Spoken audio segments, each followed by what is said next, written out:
Good morning from Zurich. You're listening to Monocle on Sunday. I'm Tyler Brûlé. Coming up on today's program, Marcus Schögel is back. Great to see you. Also, Gorana Grgić is here, our security correspondent. Maybe you've spotted one or two things in a sort of busy geopolitical week. What's caught your eye? Well, the aftermath of that iconic meeting at the White House in the Oval Office with President Trump and the 8 European leaders, which included Volodymyr Zelensky. And, of course, now the questions whether Zelensky and Putin will meet, what's the sort of road forward. And then also the fact that U.S. government purchased 10% stake in Intel, marking the biggest intervention in the market since the 2008 Great Recession. So much to unpack this morning. Plenty there, both on geoeconomics and geopolitics. And we'll also be getting the latest from the Balkans as well. A Bosnian Serb leader's referendum on himself, and Croatian taxi drivers taking tourists for the wrong sort of ride. Find out more in a roundup of what's going on in the Balkans with me, Guy De Launey.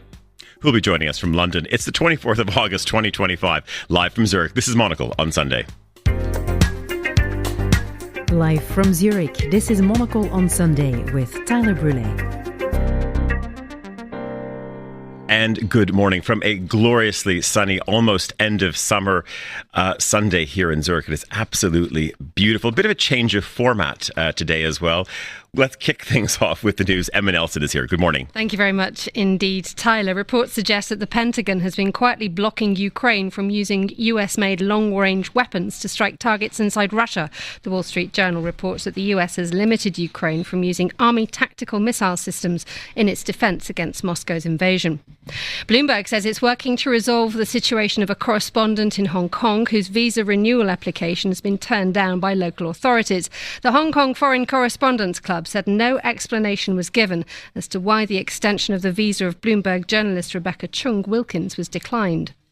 France has summoned the Italian ambassador after Italy's deputy prime minister challenged President Emmanuel Macron for suggesting that European soldiers be deployed to Ukraine. When asked about Monsieur Macron's suggestion, the deputy prime minister Matteo Salvini used a Milanese dialect phrase loosely translated as "get lost." And next time you want to order a takeaway food in a part of Zurich, be prepared for it to be delivered by a robot. Just Eat is piloting a service in Oerlikon using a 4-legged machine which can climb stairs, developed by the RIVR, a spin-off from the Swiss Federal Institute of Technology. There are hopes that the service will be extended across Zurich and Europe. Those are the headlines. Back to you, 1 metre away, Tyler Brûlé. Thank you, Emma. Wonderful having you in this format, sort of a proper studio format. You're not down the line in London, many hundreds of kilometres away. You're in Zurich, which is a delight. It feels a little less lonely and considerably sunnier, I must confess. It's absolutely lovely to see faces. I mean, you can sort of like work as hard as you can to try and get an atmosphere up, but it is a very, very long way away.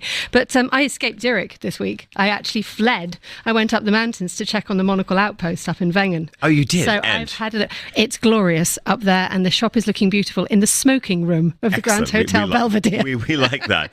Good morning to our other guests as well. Marcus Schögel, you're back. Of course, regular voice. You are going to be returning to school as well. Nothing has changed in terms of, this is all kinds of things can happen over the summer, but you're heading back to St. Gallen. Of course, but I still have about 3.5 weeks to go. But who's counting? Me, because getting back to students, getting back into a buzzing university, that's why you do the job. Tell us what is on the menu. If you can sort of think of 3 things you want to impress on these young minds moving into what will be the 25-26 academic year. Oh Jesus! We can come back to that if I didn't mean to put you on the spot. No, at least give us one anyway. Oh, the first one is to introduce our students to our master in marketing management and give them the feeling that this is a study which is not done in the ivory tower. Very good. You know that. You've been there. I live there sometimes. And the basic idea is to give them the feeling that they're in St. Gallen and that they're welcomed and that they could put everything into learning in the next years. And we're going to support them. Very good. Gorana Grgić is also here, our security correspondent, of course, part of the ETH's School of Strategic Studies as well. It's been a while. First, I'd ask both of you, I'll come back to you, Marcus, think of this one as well. How's your summer been? I actually came back from Croatia from a week on a remote island, kind of mid-Adriatic. Will you name it or no? This island? Oh no, it's actually called the Long Island. Just that's the name in Croatian, Dugi Otok, and it's very near a national park called Kornati, which is completely sort of wild place, like very rocky, like 70-meter cliffs and so on. So that was part of my summer. I was in Australia, so that was nice in July, and then bits and pieces of everywhere between UK and Italy for the past 2 months. So now also feeling like autumn is upon us, and we shall do some business. Yes, absolutely. There's something about this day today. I've already been in the lake this morning, but it was just that few degrees colder. Not the lake, in fact, but actually just that walk down to the lake was just a little bit more crisp. Even though it's only end of August, we're not mid-September yet, but there is something rather autumnal today. It is. The fact is that I find it in the evening when you feel it the most, when you want that long evening to extend till past 9, 10 o'clock. And then suddenly it's like 8:30. It feels like it has to be bedtime. And you think, hang on a minute, I haven't even got the engines up and running yet. So that's the feeling that I'm getting. I don't mind it because I have, 3-4 days left in Zurich now. And the sun gods are blessing us. It will hit 26. It will hit 27. I don't mind a bit of freshness and Christmas in the morning. The windows open overnight. It's going to be all right. Marcus, let's go back to summer holidays, and you've still got 3.5 weeks. Maybe you're just packing up the car or suitcases already, or it's done. No, I'm done because we've got a son who needs to go to school. But I followed up on the Monocle tips in Greece. In fact, I was hopping some islands on the Kyklets, and then got into Athens for my first time, and I was always scared. First time in your life? Yes, because I'm so much into Italy, and my family said we need to go somewhere else. And I said, how are we going to eat in Greece? What are we going to eat? And I need to revive all prejudices against Greek food. It's great, it's amazing, it's fantastic, it's fresh, it's great, and Italy has to wait for me. Okay. Well, let's just go back to Athens for a moment. Impressions, because here is a city which is very much on the rise again. You talk to any major hotel group and everybody is opening, if not 1, 2, or 3 properties from various brands there as well. Did it exceed expectations, or were we already part of this Athenian buzz that's going on? And it exceeded, for me, expectations. As you know, as I'm from Berlin, I like that differences that you have in Athens. You've got a very posh part, you've got a very buzzing part, and then you've got a lot of graffiti, and then you've got a lot of scene, which I liked a lot, which goes down to the restaurants, to the quarters that you can go to, and I liked it really a lot. It was really, for me, having a big city around me, not like on this lake here. Nice as well, but not that diverse, I think, than Athens, and I really like it. Gorana, Greece, yes, no? I know that, listen, that you occasionally from time to time head south of the border here. It takes you to Italy, so... Yeah, so we shall not continue the pile on Zurich here. I was in Greece. I wasn't. It was implied, sadly. No, but I'm also sort of a type that prefers sort of more metropolitan kind of diverse sort of spaces. Last year I was in Greece, actually, in Delphi. They have for the Forum. Exactly. And that's quite a drive up there. It was quite a drive, but you do feel like you are, when you finally get there. And I stayed in Arachova. It does feel like you're part of something really ancient. Just, like to go there, the Oracle, all of these things, like you really feel connected to some, like very like remote, distant civilization, and yet it's so close there. And yeah, it was quite magical actually. And I would second food for sure. I think like the Med has it figured out. Yeah, there are theories as long as you can, After millennia, thank God. We've been eating. Yeah, it's like trial and error. How wrong can you go? Not in the Med, you can't. Emma, Greece? Yes, very much so. I can't think of the last Nelson North family trip to... A couple of years ago to Athens. Okay. We had a little break, and I had the same feeling as Marcus did, that you go from quarter to quarter. And what I really liked was a sort of the hyper-local feeling to it. So if you go to the Acropolis Museum, which is phenomenal, everybody has to go, it's amazing. next door to it, you have a couple of little streets where you just have beautiful, normal, very well designed mid-century apartment blocks with lovely sort of orange and yellow sunshades that come out and just make the pictures, just to make the colours pop. And as you walk down there, you get the smell of orange blossom trees, and that's heaven. And then you walk 10 minutes. You're walking us through Kolonaki right now. Yeah, we're just walking through Kolonaki. And then you head down the big, mad dual carriageway, and then you're at a massive port with huge boats and huge ships, and you suddenly think, I've no idea where I am. And then you just jump on one of those massive ferries, and 20 minutes, you're on a beach in the middle of nowhere. It gives you everything in one place. It's absolutely brilliant. It's lovely. Oh, it gives Zurich a run for its money. I'm sort of okay, not necessarily siding with Marcus. That paid-for sponsorship of Greece now finished, because I mean Marcus sort of set us up that he was going to torpedo the place from a culinary perspective, but it's redeemed itself, which is all good. Gorana, why don't we look at stories and we can just do a little bit of a spin around what's happening around the world. You set us up though, because this has been quite a week. Of course, what's happened in Washington. We have Prime Minister Carney in Poland and Germany and the Baltics this week. But maybe let's rewind a little bit to all things with the major leadership with Trump.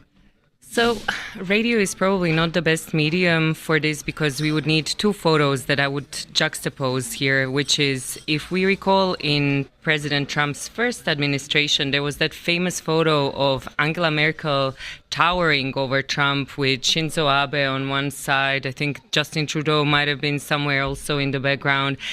And then we have Trump 2.0, where basically these 8 Europeans are sitting across the Resolute desk, right? Like they're almost like students and almost in a competition in psychophancy about, how great President Trump is, what he's doing. And I think truly it tells us a bit how things have changed at this moment.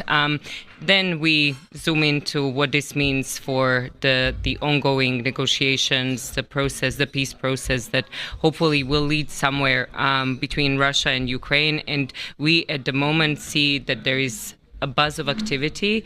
There's a lot of talk about the process of these negotiations. Even, here closer to our field, Geneva is being mentioned a lot as a potential place for... Because it was Geneva was sort of in, it was out. We were going to maybe be heading to Vienna, Istanbul, or Budapest. Exactly. The Swiss have been working hard. Absolutely. Do you think that's almost...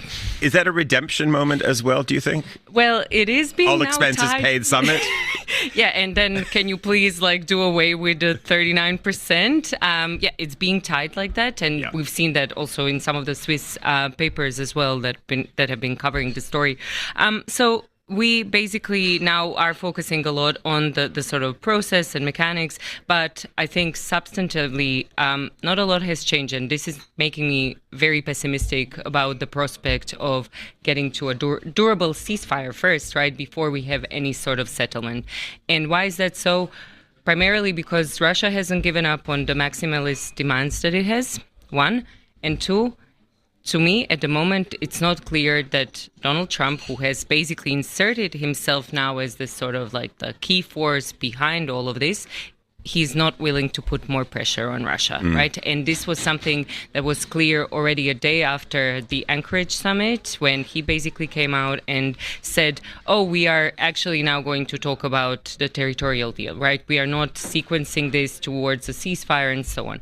Now we are going to see over the next couple of days about the security guarantees, right? We've heard there is, you already mentioned, the sort of coalition of the willing in terms of at least, Europeans would be willing to provide those security guarantees to Ukraine, what this is going to entail. Mark Rutte, the SecGen of NATO, was in Kyiv the other day as well. So there are things happening on that front. But again, until we get back to really, the kind of first order problems, all of these things are secondary. Marcus, I want to just come back to you with your marketing and brand hat on, and maybe just we sort of laugh about will Geneva host this summit or not? But over the past few weeks, since of course we had the tariff news for Switzerland, there is so much analysis. There is so many screens, so many column inches, really devoted to this story. How did they get it wrong? The sort of sense of the Federal Council going to Washington, having some sense of victory, because this is what was said so many months ago.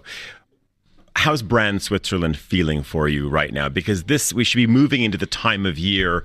It's a time of watches and chocolate and fine jewelry. This is this nation's moment from let's say, a consumer trade perspective. Anyway, how are things feeling? I think the Swiss are more hurt than their brand. I think that they are much more, and this is what happens always. And you think about the grounding of this Swissair and all that stuff that happened to the national icons of Switzerland in the last 20 years. It's always the Swiss are judging themselves harder than the rest of the world. I think that the brand of Switzerland, the Swissness, is not hurt at all. I think it's still something, and we talked about this already this week here on the radio in the evening edition. I think Switzerland is one of the most exclusive national brands that you could have. It's small, it's quality, it's got heritage, it's got everything that's related to luxury. So some price increase might be induced already by the brand of Swissness. And so I don't think that it's hurt that much. But I think that the companies right now, and I'm hearing this, I'm working with some of them, they are steaming on finding the right solution to that. And I think the solution is not going to be, let's say, a state-driven one. I think it's going to be some that's much more driven by the companies and the brands, how they position themselves and how they move their value chains around the world right now. Gorana, from your perspective, do you think that there is maybe some new master classes being cooked up in Bern in terms of how one engages, not just with Washington, but we always talk about a changed world, but of course, it's a play, this is an ego play, it's a character play, as you said. We saw how all of the leaders sort of really lined up like it was primary school, and this is a little bit get into line, maybe. If you're a woman, don't have sleeves on your dress.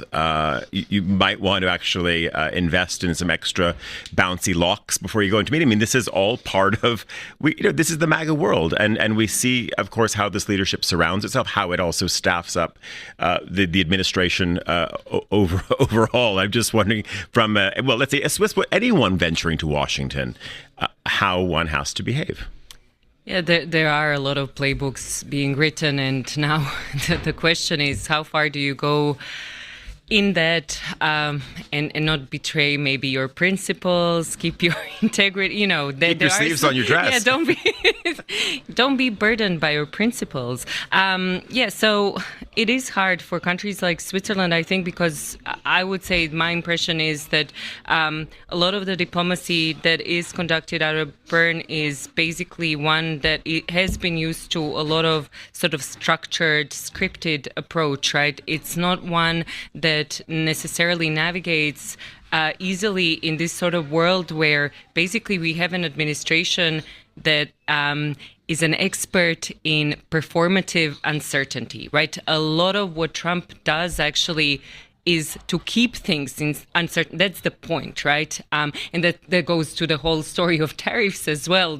Are they the end to something, or are they the point already? Are they sort of a means and so on? But here, I think if you look at what some of the European leaders, others, from Mark Rutte, I mentioned already, or Giorgia Meloni, for instance, was mentioned as well earlier. They have found some common language, either over ideology or over this sort of excessive flattery. And certainly some of this is working. But again, how well does it adapt? I would say that maybe, again, coming back to Switzerland, I would take it maybe a step kind of back. And it might be something sociological as well. Countries, there is this theory of there are societies where better dealing with a lot of risk, right? Risk societies and those that like structure a little bit more. And for those that are more prone, like more risk averse and have a better kind of way of dealing with that, they might have an easier time with Trump, right? Because they're willing to try things out a lot more rather than countries that, again, have well set sort of procedures of how they do diplomacy. And it will just take some time. One other sort of postscript that I would just like to mention, I was surprised in the first place that some of the capitals that were mentioned for the hosting of this summit are, we already said Geneva, Vienna, potentially Budapest or Istanbul even, that now we are not seeing again the Gulf states. So they've been playing a huge role. And those are the sort of places that have found some very common ground with the incumbent administration. Indeed. It's just 10:20 here in Zurich. You're listening to Monocle on Sunday with me, Tyler Brûlé. Also, Emma Nelson is here in studio with us, which is just a delight. Not in Studio One, back in London.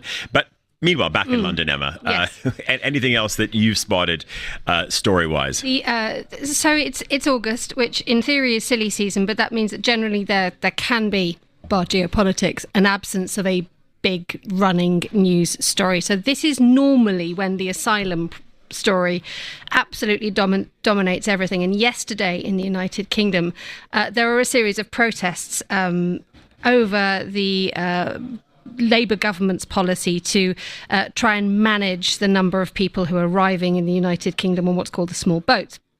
And there have been protests against people being held in hotels and the way that people are being held while they're waiting to be processed.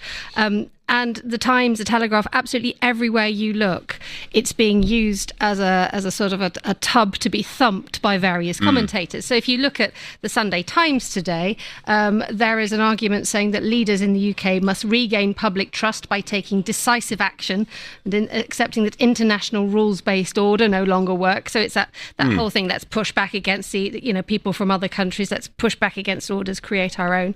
And then we look at the Telegraph. It says almost 1 million young Britons idle as migrant workforce soars. It's saying that 1 million young people have been left idle, while the number of migrants aged under 25 with jobs in the UK has increased fourfold. So everything is being used as that excuse. We can unpack that one. We can unpack that one really quickly, especially when you think that actually if you are a migrant from the European Union and you have settled status in the UK, you actually on average earn more than a Brit, which infuriates an awful lot of people. But some might also argue that that's people actually being socially and economically active and relevant. Yes. It depends on which side of the fence you're shouting. And people bring in integration and all kinds of other things to the mix as well. And education, yes. And we know the stuff, right? So this is what's going on at the moment, and it's one of those things that the government has to be really careful here, not to respond to the dog whistle politics. We've seen, reform and the rise of Nigel Farage are perpetual on our screens, and some people sort of slightly scratch their heads because they ask whether the media has in fact enabled the far right to have a very, very loud voice, simply because Nigel Farage is a good, strong, easy communicator and is always making himself available, doesn't sort of hide away always to be there. And then you just have to look at the moment that the government, according to the BBC, is now planning to overhaul the asylum appeal system as it's trying to cut the number of migrants. So you just have this perpetual thing.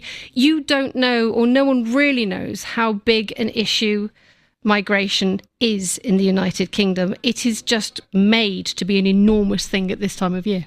But the numbers are the numbers, and of course, if you are living along the coast, and of course, we've seen there's of course many issues that have gone along with this. That's one side of it. The other side of it, though, which I think, and this is interesting from just a spin side, Marcus. So of course, they were talking about Prime Minister Keir Starmer, and his comms team have been very busy, basically saying the man's had no holiday because he gets summoned or not summoned, but he has to go off to Washington, of course. Then he has to come back and deal with much of this issue. They're saying he's going to try to have a holiday next week. But I'm wondering, in times like this, do we want our politicians to have holidays, or do we want them to be on watch doing their job? Because you're not going to be a prime minister, depending on, if it's an upstanding democracy, probably not for life. So there will be time to have a holiday in life, but maybe now is not the time. Don't know if you have a take on that, especially from an optics perspective. I don't think so. For just jumping in, because I think, Marcus, you're thinking about this, and I'm just jumping in with whatever's coming into my sweet head. I think that at the moment when you have, the asylum thing is a perpetual bubbler, right? It doesn't, unless you have a major disaster, it's a story that doesn't go away. And it's a really canny decision by a government to actually decide when you push up your prime minister and put them into the public domain. Yes, put him on a plane, send him to Washington last weekend. The asylum crisis, it's not going anywhere for a little while. So I would let Mr. Starmer have a bit of a fly and flop. I really would. I would, when I'm looking at my German chancellor, who is doing the traveling as well, I'm happy that he does the traveling, because he gets he seems to be doing something, but not on the topic of the asylum crisis, but on the topics that are important. And I agree, it depends on the topic. You don't need to bark to every dog, and I don't know if it's really smart to go into every discussion that is brought up in the papers around summertime. Sometimes it's smarter to be quiet on certain topics. And it is interesting, Emma, as you go through the British papers, because a lot of the narrative, a lot of the opinion pieces also go back to Germany as well. They rewind, of course, 10 years ago. Of course, Angela Merkel's going back to your point about a towering Merkel, also a towering Merkel, then Gorana with, the Wir schaffen das, we can do this mantra, etc. And so, of course, the British papers are saying, let's blame the Germans anyway. It's all their fault. She okayed it to open the borders, and now we're suffering. But I don't know if you've caught that. But yeah, there's a bit of it, I think, in the Telegraph. Of course, the Daily Mail has jumped right in on that one. Yes, as you can well imagine. It has. The Sunday Times, however, has decided to use. It sort of touches on the German thing, because it says a tension between treaty law and democratic sovereignty came to a head in the Brexit referendum, and that's all you need to know about. But what it is moving to actually is the idea is moving towards the narrative that came out of MAGA and the inauguration, and the reporter there saying that they have seen people throwing their lanyards in the bin and declaring free at last, thank God Almighty, I'm free at last. This is the idea that a country reclaiming sovereignty at any price is the thing that you must desire, whether you have influence from France or whether you have, heaven forbid that the British and the French should have any kind of agreement on what should happen with those people in small boats coming over, because that is something which is, you suddenly hear, that they're frothing at the mouths in certain quarters when you hear the word surrender being used in the media. And they haven't quite got to surrender yet this weekend, but give it till the end of the day, and I suspect that someone might get a bit angry. I'm sure it will pop up. Just on the topic of sovereignty, and especially that sort of the reignition of it, of course, a hot topic, as you said, a number of playbooks, of course, probably also being written right now, maybe not in the summertime, but also what European sovereignty, and from pure sort of statehood, existing borders, let's forget about the EU, what that means right now. And I'm wondering, as we move into another election cycle, how much, without it actually veering to right, just actually being the sense of national pride, Gorana, is this going to have more of a place? Well, if we take a look at some of the latest opinion polls across major European countries in terms of the parties that are polling first in terms of support. So from Germany, AfD at the moment would win the plurality, even if not majority. In Italy, of course, the Prime Minister's party is at the moment still very popular. She's sort of defying the trends that you have this sort of backlash against the incumbents. In France, Le Pen, Emma already mentioned UK with Reform UK. In a lot of these places, of course, we won't see elections for a couple of years. But again, there are certain sort of currents that have been now prevailing for the good part of the past decade, I would say. And paradigmatically, we are now at a place where, if we think about these sort of debates as a spectrum, where on the one end it would be more integration, right? Sort of surrendering more sovereignty in order to pool resources together, right? To cooperate easily, to do away with a lot of kind of transaction costs that come if we all assert our sovereignty, right? And to try to think, how can we create things like the European Union, right, which will make us sort of move easier or move our capital, etc. Or on the other end, right, if we do assert sovereignty in that sense that we do close borders, we don't allow movement of people, etc., everything that comes with it. So we are at a moment in time that certainly the kind of more popular messaging comes from the other, from that sovereignist end, and it is a response to different economic, cultural changes, right? There are a lot of debates actually as to what prompted it, right?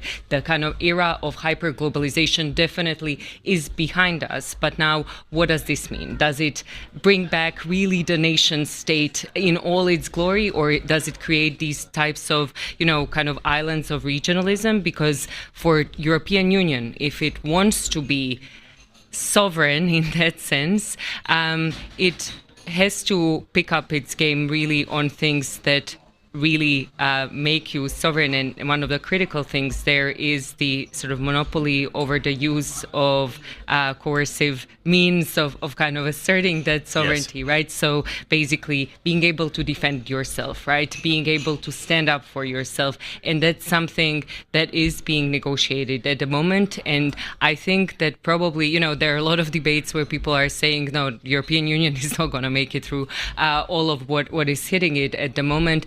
And that there might be more something that looks like that kind of 2-3 speed Europe that we've been talking about for ages. But, we are in the middle of it. Yes. And that's the thing, I think, every time we speak, just the kind of messiness of this middle period, because it truly is, and not to bother people with the kind of Gramscian, the old order is dead, the new one is about to be born, and we are in this transition period, and a lot of it is going to depend on the leadership that we have, and hopefully they get some holiday to ponder on some of these big things. As well, and maybe they also get a gear shift too, because I want to talk about multi-speed Europe in a moment. It's just gone 10:31, coming up to 10:32. Emma Nelson is here with the news. Thank you very much indeed, Tyler. The Canadian Prime Minister Mark Carney has just arrived in Kyiv for a meeting with the Ukrainian President Volodymyr Zelensky. Mr. Carney said that Canada is stepping up its support towards what he described as a just and lasting peace in Ukraine. Bloomberg says it's working to resolve the situation of a correspondent in Hong Kong whose visa renewal application has been turned down by local authorities. No explanation has been given as to why the Bloomberg journalist Rebecca Chung's Wilkins application was declined. The Swiss Air Force is to resume test flights with a new reconnaissance drone, despite it crashing at least 4 times. The Hermes 900 was originally intended to patrol the country's borders, but the project, which has so far cost 300 million Swiss francs, has been suspended after the drone came down in India, Greece, Israel and the Philippines. Assurances have now been given that the mechanical problems have been fixed. And working on a Sunday could be bad for your health. That's according to research carried out by a Swiss university. Let's go, guys. I knew you'd like this one. The Interdisciplinary Centre for Gender Research at the University of Bern said that a person's physical and mental well-being can be damaged. Plans are being considered to relax Swiss labour laws, which currently state that work should remain limited to professions that are essential to society. And those are the headlines. Back to you, our essential worker, Tyler Brûlé. I was going to say, yes, a good Sunday radio program. It's interesting you brought this topic up, because I was just thinking, comparing and contrasting, as you know, I've been spending a little bit of time in Lisbon of late, thinking about what does my Lisbon Sunday look like versus my Zurich Sunday. And I think back to being here 20 years ago and people saying there will come a time when Sundays will change. And here we are 25 years later, and Sundays have not changed. And it's you still think I still have to, if I want anything that resembles decent fish, I've got to trek all the way into the Hauptbahnhof, etc., all of these things. So we know these stories, listeners, that it is very complicated to consume on a Sunday in this country. Contrast that with Portugal, very different from Spain even, very open. I mean, everything is open. And if you want very good fish at 10 o'clock at night, you can still go to El Corte Inglés on a Sunday. So things are sort of wide open. It's a Catholic country. I don't think things are unraveling. The economy seems to be improving as well. Anyway, I want to bring this back to multi-speed Europe, as you said. And I think this is an interesting one because I was watching, Emma, have you ever seen the film Dam Busters? Not for a very, very long time. But anyway, this was on one of these random UK channels last night. I'm just going to settle in and watch this. Of course, this is a film about, and if you compare it to the time, I mean, this is really about, of course, how you are going to upend everything for Nazi Germany. And this was about, of course, the development of a bomb which would bounce across the surface and then would, of course, take out a dam. So it tells you this story. So anyway, of course, these bombs are carried on Lancaster bombers, and there was a point I thought, I want to say, like, how many Lancaster bombers did they actually build? Just a guess. Get away from that screen. So, over the course of the war, how many bombers do you think they built? When we're thinking about just procuring F-35s for this country, etc., and we're talking there just in the tens, what are we thinking about? And this is the big plane: 4 engines, 4 props, multiple crew. Come on, everyone, jump in. It's either 5 or 500. I'm not quite sure which one to be an extreme. I would hazard towards thousands rather than 7,000. Yeah. 7,000. Yeah. So you think that in a time of conflict, in a time when this was new technology as well, that Europe could turn out volumes and volumes, and not just, of course, one type of aircraft, and of course not just the Allies. Of course, what was Germany doing at the same time? And here we have. When we talk about the EU, defense or Defense Inc., and everyone just scratching their head saying, are we going to be able to have enough surface-to-air missiles, surface missiles, enough aircraft, etc.? I come back to working on Sundays, but seriously, I mean, having round-the-clock shifts, and if it's important, that maybe I don't know, if you're a Finnish defense company, maybe you don't take 6 weeks off in the summer. Yeah, or now what's being floated as, and I'm not going to kind of sit on any side of this. Leave the Greeks alone as well. No, but a 4-day working week, which is now being trialed around the world as a sort of model to go. And that brings us to the question of productivity, of course. Can you be as productive, etc.? But one thing there, I would just say, is mobilizing your economy towards a war economy, as opposed to still sort of living in this idea that we are living in, again, a world that's globalized, that's peaceful, etc., etc. I don't think that, again, across the continent, the sort of message comes as kind of forcefully and as vividly about the kind of direness of the situation. And I don't want to scare anyone on a Sunday morning, because, it's a beautiful morning here in Zurich and so on. But if we are serious about, again, being a continent that is able to defend itself, right? At the moment, just the imagery, right, of the leaders from countries actually, and that's an interesting stat, that Europe far outmatches the United States in its manufacturing capacity still, right? In terms of the jobs that are in manufacturing, in terms of per capita, there were some stats that were floated. So we do have that base, actually, if we were willing to mobilize it. And that then comes to the question of A, political will, B, resourcing, C, consolidation, avoiding duplication, all of these things, right, that need to be sort of ticked off before we get there. Yes, and probably having factories open 7 days a week as well. But anyway, Emma, you were it's that thing that I reminded of. Just remembered that it's all about.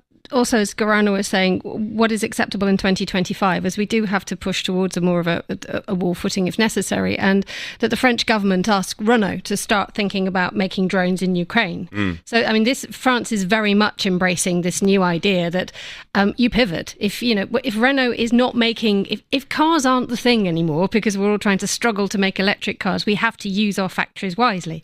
And if you start to use Renault to make drones in Ukraine, it might not go down too well at first with the French people, but ultimately it creates more jobs and it creates the economy and it keeps it going. And then you compare it with, just going back to the Sunday working thing in Switzerland, you're all absolutely pulling your teeth out about how many Sundays everybody should have things open. Everyone's like, we should have 9 Sundays a year, we should have 12. Oh, heaven forbid. No, and if someone once mentioned 12 and everybody's hair fell out. It was absolutely astonishing. And you just wonder, that two-tier Europe isn't necessarily a north-south divide at all, Absolutely is it? not. No. I want to, this is a good moment to bring in our Balkans correspondent, Guy De Launey, who happens to be in London today. But Guy, the word Renault was mentioned just now, which takes me to Romania to think of Dacia and their car plants and just manufacturing in your region. When we can stay in Romania, you look at shipbuilding and so many things that are happening in your part of the world. And Emma just mentioned, in a way, maybe a two-speed Europe, north, south, east, west. Is this an area where your patch that you cover, it seems to be winning already, just when you look at the amount of material that is being built there? Well, if you look at Slovenia, we've got a Renault factory in Slovenia, very long-standing, and they're making the new generation of electric cars there. I think they might be involved in the Renault 5, which, of course, Monocle has featured as being one of the best cars of the current age, a new electric, compact, long range and stylish to boot. They were certainly making the Twingo before that, so I think that's a good chance. And, of course, down in Serbia, we've got potentially the biggest reserves of lithium of anywhere in Europe. And there's some political problems with this. Of course, people are protesting against it, saying that the exploration is going to ruin farming land and drinking water. But Serbia's government's already made deals with the European Union and individually with Germany, and then, of course, a number of German manufacturers, that this lithium won't just be exported directly, that companies are going to be creating plants in Serbia for example, making batteries for electric cars. And we've got the new Fiat/Citroen small electric car just about to be launched. I think the Citroen version of it just has been. It's going to be the electric Panda on the Fiat side. Anyway, that again is being produced in Serbia at the old Yugo factory in Grgić. So there you go, back to the future. I was going to say the wonderful remembrance just when you said the word Yugo. We've got Gorana smile. Okay, I have to ask the question. Were you ever a Yugo owner driver? I couldn't have been an owner driver because I was born in late 80s. So Well, yeah, listen, your parents could have had sort of an old one kicking around. You never know. No. Actually, my mom was sort of weirdly. I don't know why, like driving a Chrysler back in, yes. That paints a picture for us right there, Guy. So yeah, indeed, it does. But speaking of Renault, my grandpa bought this Renault 4 that had the gear shift that looked like an umbrella. Yes. Which was great because once like he pulled it and like it just like he was driving and it stayed in his hand. So that was a bit scary, but it all ended well and we all survived, so that was fine. We never owned a Yugo, actually. We were, before that, lovers of German cars, so Opel Kadetts featured prominently in the family history. Yeah, so, and some of these weird cars that were very weird or hard to service. Well, it's actually interesting. When I was driving up to the mountains the other day, there's a Lada dealership. And are they still bringing Ladas in? I don't know, but I mean, many people who, if you drive up to the Engadine, you'll see there is a Lada dealership on the way up. So, guys, just tell me though, in terms of we're talking about, of course, the European working week as well, and we've seen this. Yeah, it's a bit of a manufacturing miracle, and we know, of course, cost is one aspect of it. But if I'm not sure how many shipyards you've been to in Romania and elsewhere, and certainly car factories that might be sort of transiting to also making drones as well. But is there something for that market to play for aside from just price?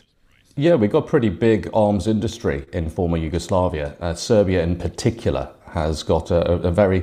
Well, this is the funny thing. The same company that made the Yugo, Zastava, is Serbia's biggest arms company. So that's something to think about. And they've been involved in all sorts of things recently, which have been dragging Serbia actually into controversy, because Serbia's been on the down low exporting arms to Ukraine through third parties, and this made Russia rather unhappy. There's also been a fair amount of to and fro between Serbia and Israel. So there's a degree of controversy there. But if you look at it another way, Serbia is also supplying a lot of small arms and ammunition to American police forces, US police forces, and it always has done. So there's been that strong tradition of arms manufacturing within these former Yugoslav countries. It's also a big export industry in Bosnia. Croatia's trying to get in on the act, and get in on the act specifically on drones, as you mentioned there. So there's DNA there, manufacturing DNA. So if people are looking at this as a moment to say, yes, we've got the tradition, we've got the capabilities, all we need to do is ramp it up. There's possibilities. The downside that you've got in my region is that everybody's leaving. Everybody has been leaving for about 20 or 30 years. And the countries like Croatia, like Serbia, are having to draft in large numbers of workers from other continents now. The Philippines, Nepal, Bangladesh. Lots of people are coming from there into Serbia, into Croatia. And of course, this is bringing with it its own questions in those societies as well about what they want their societies to be, how they want migrant workers to integrate into society or not. So it's not just quite as simple as flipping a switch and saying we're going to go into mega production mode. Marcus, I just want to bring you in on the topic of, when we think about, let's go back to the Renault example, and we can think about many other companies. I can remember, back in, I don't know, whatever, the 70s, 80s, you would look at the corporate magazine that Mercedes made, and they would show you, of course, the latest 450 SL, and there was a sort of, there was a celebration, of course, all of the great cars that you could buy. But there was a large part of whether it was quarterly or monthly, their magazine, but then they were then showing, of course, military trucks and fire engines and all kinds of things that they were making as well. There was this real celebration that we can, if mobility, is your game, we've got you sort of covered. And then, of course, we've seen this, great retreat over the decades. Companies, not wanting to talk about, of course, the fact that they are, even if it's simply trucks that they're selling to defense forces, that's gone away. Do we move back to that? Because clearly you don't have to dig that deep to, of course, find out that it doesn't matter who you talk to, whether it's Toyota, all kinds of companies are in this game. But of course it's been unfashionable. But suddenly we're in a new place. Doesn't mean that, of course, you're going to go out and say, if you're Boeing, that yes, you're going to fly on a 787, and that's sort of the consumer-facing side of the brand, day to day. That you're also going to start doing advertising for fighter aircraft. But we of course, it was unfashionable to hold military stock up until 2 years ago. That's had a radical shift. Marketeers start with the customer, and I think with the target group of Mercedes buying an S-Class, I think they still don't want to be reminded that there's military parts in there. In fact, they stopped producing the M-Class. They're getting rid of that one at Mercedes as well. They try to move forward into a luxury positioning, and I would look at for brand by brand by brand. With Renault, it's something else because it's a national heritage in France, and they should be doing this. I'm not quite sure that Germans and target groups around the world would really like to see that there's a military version of an S-Class on a fighting field. I'm not quite sure. It might be to certain societies. It might be different in Russia. I can't tell you. But I think it's something that you really need to be aware of, that your brand is in so many different situations, stakeholder situations, that you should be very careful putting that one on. Guy, why don't we, you teased us with a couple of stories at the top of the show. I'm intrigued to hear about the Bosnian leader's referendum on himself. Indeed, this is Milorad Dodik, and keen listeners will remember that Milorad Dodik is, or at least was until very, very recently, the president of Republika Srpska, which is one of Bosnia's two so-called entities. So basically the country is split in two. There's a central government which is terribly weak, and each of these entity governments really holds the power, and Republika Srpska is very much majority Serb. Well, Mr. Dodik has been found guilty of ignoring the rulings of the ultimate authority in Bosnia. That's the International High Representative. And as his punishment, he was banned from office for 6 years. And he was also sentenced to a year in prison, but he's bought himself out of that by paying a fine. But despite the fact that he's bought himself out of this year in prison, he's saying he doesn't recognise the verdict, which is an odd thing to say when you've just stumped up 36,000 Bosnian marks, which is about 18,000 euros.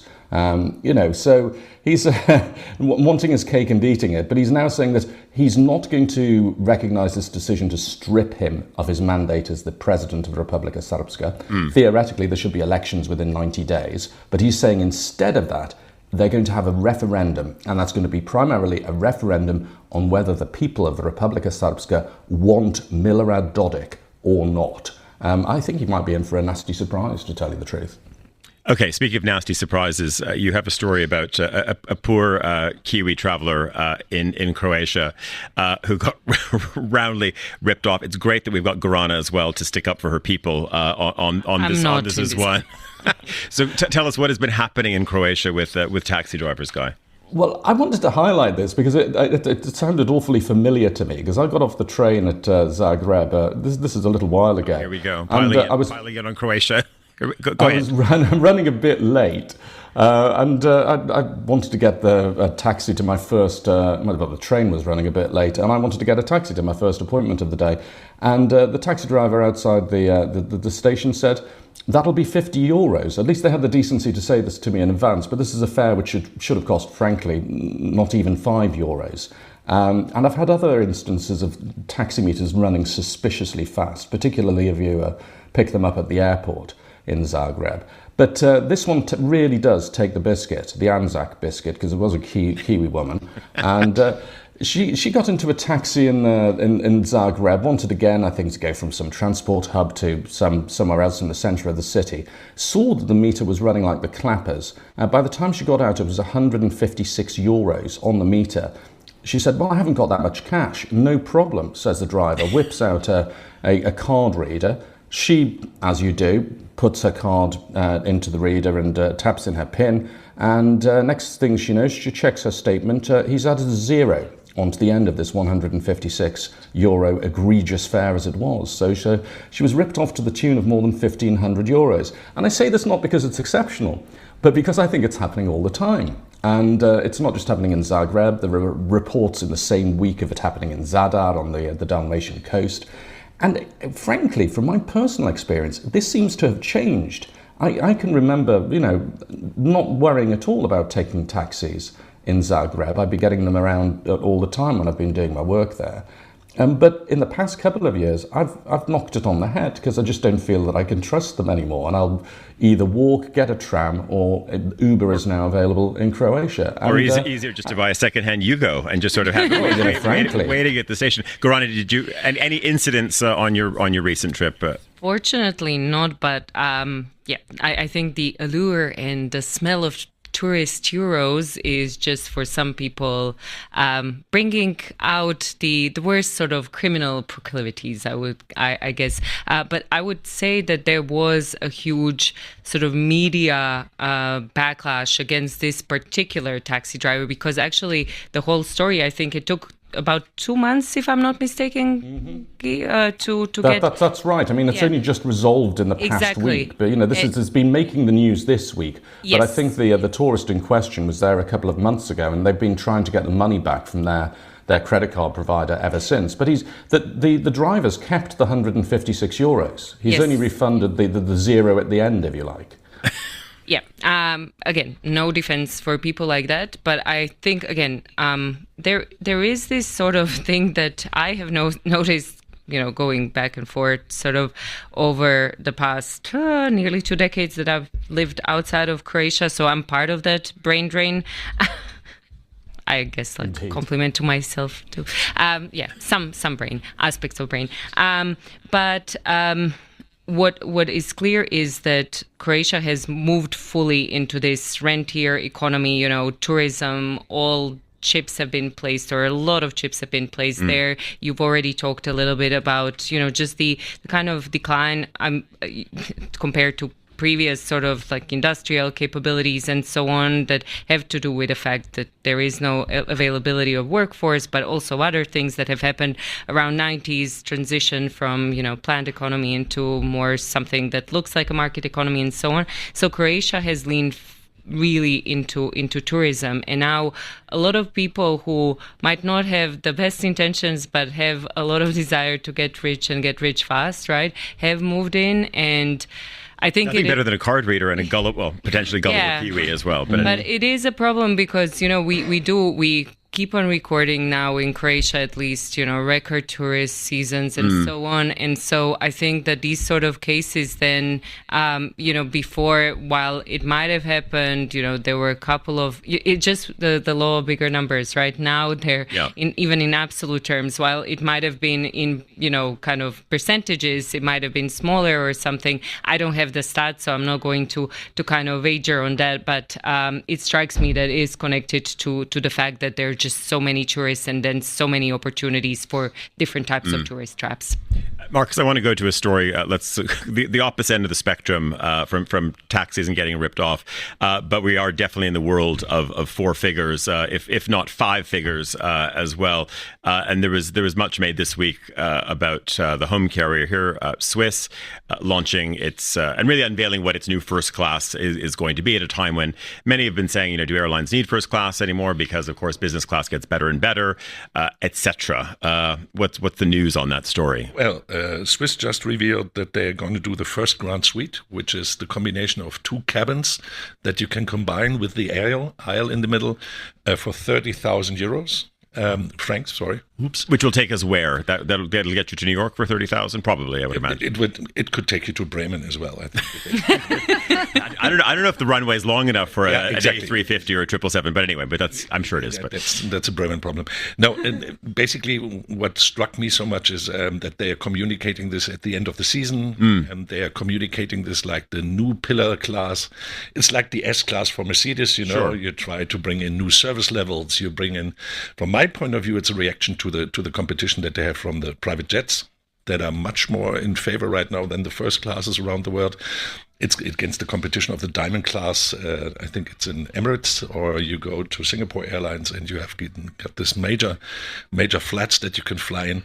But the backlash that they're having in the media is the interesting one, because everybody says, wow, this is what you're looking at. Why don't you look at the service for the normal people that are flying around Europe? And the satisfaction rate in Swiss is right now the worst that they ever had.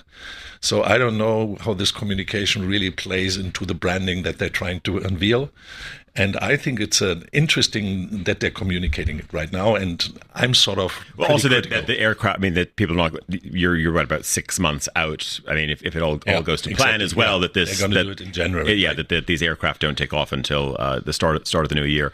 Just before we go, just to maybe Guy, you're in London, and one of the other things you want to talk about is why you love summer in Slovenia's capital so much. But you're in London. Explain in 30 seconds or less. Well, I'm going to see my mum. So she lives in Kingston now in a nursing home, so we're just about to take her for a walk in Richmond Park. But why I love summer in Ljubljana, much the same reason I was on the South Bank yesterday, just enjoying all the free events. And it's the same in Ljubljana's historical centre. During the summer, you never know what you're going to find around the next cobbled corner. It could be a jazz trio from Cuba playing there, or you could have some bossa nova in one of the big squares, or you could go to the open-air theatre, as I've done, and go and see Michel Ndegeocello, Cécile McLaurin-Salvant, or last week Empire of the Sun. And there's something that's going on every night in Ljubljana. It doesn't necessarily cost you anything at all, and it's frankly wonderful. I'll let Emma jump in on this one, because you sort of position yourself as a bit of maybe not expert, but a lover of Middle Europa, Alpine nations. Yes. Slovenia is one of those. Yes, it is, any views on Ljubljana? I haven't been to Ljubljana, but I've been sort of like potted around the bits of Slovenia that look an awful lot like South Austria, and it's absolutely it's a good old fashioned place to be. I have a bone to pick with Zurich, though. It's supposed to be really quiet and lovely here at night. Why were they playing techno publicly at 1 o'clock this morning? Was that on a boat last night? I have no idea where it was. Yeah, Did you have the techno boat? I think it was a techno boat, because it was because this is not allowed in my little Dorf. Definitely not. Even though it is sort of the kids' fair, the Hilby is happening right now. That's a side issue. I think the boat was going by because it was sort of waves of techno, and then it would. Did you suffer this, Gorana? No, around my neck of the woods, and I'm Didn't it Zurich back, Mark? No. It didn't hit the hill. It hit the hill. That's anyway. This goes back to time of year and having windows open, which of course is an absolute delight. Why do you like techno so much here in Zurich? I don't listen. That is a whole documentary. It has a tradition right now. Yeah. It's older than 30 years, so Switzerland should be on it. Yeah, I'm always amazed that this street party manages to endure. But anyway, that's a whole other. And that we survive it. And they do it when nobody's here. So that's the best. Guy, you're going to be back in your perch in the Balkans, I guess soon, right? Indeed, this evening. So I might just catch the end of the Nights in Old Ljubljana Town Festival. So okay, we're going to have to leave it there. Marcus, Gorana, Grgić, also Emma Nelson, thanks very much. Also to Desiree for making all of this happen today. I'm Tyler Brûlé. We're going to be back next week. I think, Emma, you've holding down the fort. I'll be in Lisbon. Have a good week. Goodbye.